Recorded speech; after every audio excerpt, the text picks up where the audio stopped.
आज आपण सँडविच बनवणार आहे। त्यासाठी पहिले सँडविचची चटणी बनवून घेऊ।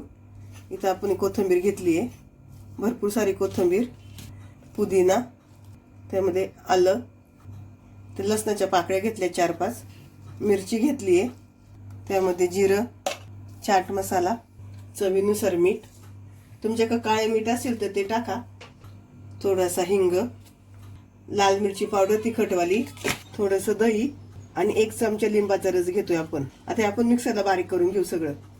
चटणी वाटून झाली आहे, त्यामध्ये थोडंसं थंड पाणी आपण टाकणार आहे। घट्ट आहे ना, आपल्याला थोडीशी पातळ करायची आहे। ते आपली सँडविच चटणी तयार आहे।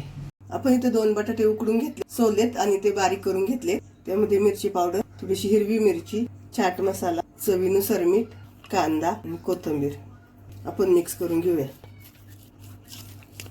इथं आपली बटाट्याची भाजी तयार झाली आहे। आता आपण सँडविच तयार करून घेऊ। इथं आपण ब्रेड घेतलाय, त्यावर बटर लावूया। नेहमी सँडविच करताना ब्रेडला बटर लावून घ्यायचं, म्हणजे आपण जी हिरवी चटणी लावतो ना त्याने आपलं सँडविच ओलं होत नाही। सगळीकडून लावून घेऊया। त्यावर आपण हिरवी चटणी लावूया।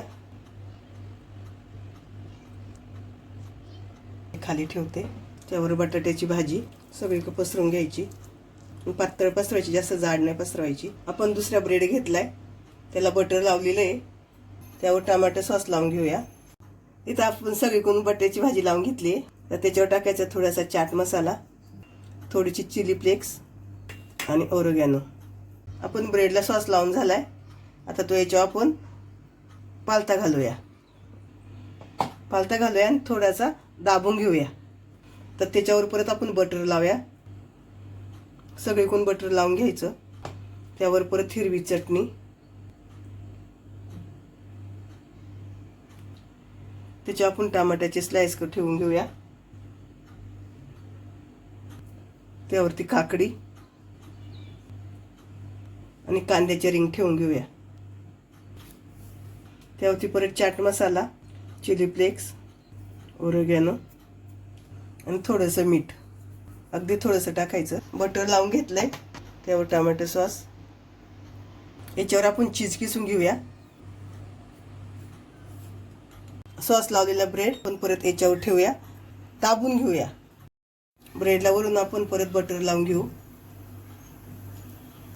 फ्राय पॅन ठेवलाय, त्यावर केलेला आपण सँडविच ठेवूया, दाबूया। त्याच्यावरती प्लेट ठेवूया, त्याच्यावरती आपण वजन ठेवूया। आपण वजन काढून घेऊ, त्याच्यावरती प्लेट काढूया। आपण झाकण काढून घेतले। आता वरतून थोडंसं इथं ब्रेडला बटर लावून घ्यायचंय आणि आपण उलटून घेऊया। ती छान कलर आलाय। आता हे आपल्याला परत तसं करायचंय, वरतून ठेवायचंय, वजन ठेवायचे झाकण ठेवून, आणि परत 2-3 मिनिटासाठी आपल्याला खालची भाजी भाजून घ्यायची। आपण वजन काढून घेऊ, वर ठेवलेलं झाकण काढून घेऊ। खूप छान कलर आलाय। आता आपण काढून घेऊया प्लेटमध्ये, आपण प्लेटमध्ये काढून घेऊया। आता मी तुम्हाला कापून दाखवते।